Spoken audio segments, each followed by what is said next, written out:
BJP CA তে নাগরিকত্ব দেওয়ার নাম করে এসআইআর এর মাধ্যমে ভোটাধিকার কেড়ে নিল, কিন্তু সিএ তে নাগরিকত্ব দিল না। গোটা বাংলা জুড়ে দেশভাগের বলি হওয়া উদ্বাস্তু বাঙালির নাম বাদ দিয়ে দিয়েছে।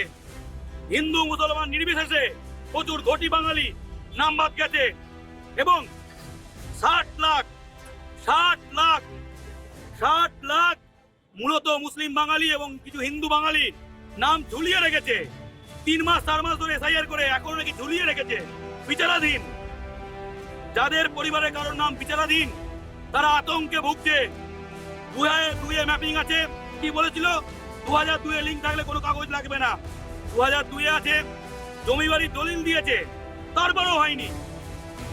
বাঙালির জীবন নিয়ে ছেলেখেলা করছে। যারা এসআইআর সাপোর্ট করেছিল এরকম বহু মানুষের নাম বাদ গেছে। সাংবাদিক হোক বা পলিটিশিয়ান, বিধায়ক হোক বা কাউন্সিলর, কেউ বাদ যায়নি। প্রত্যেকে এই এসআইআর এ ক্ষতিগ্রস্ত। এসআইআর বাঙালির বিরুদ্ধে ষড়যন্ত্র। কোনো বৈধ বাঙালির নাম কাটা যাবে না। যাদের নাম কাটা হয়েছে তাদের নাম ফেরত দিতে হবে ভোটার লিস্টে। এবং যে 60 লাখকে ঝুলিয়ে রাখা হয়েছে তাদের নাম, তারা বৈধ বাঙালি। লজিক্যাল ডিসক্রিমিনেন্সি মানে কি?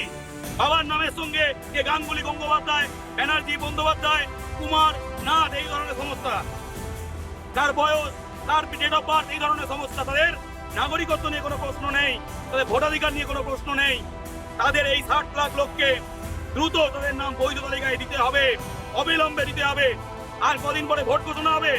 60 লাখের পেন্ডিং। তারা কি অপরাধ করেছে ভোট দিতে পারবে না?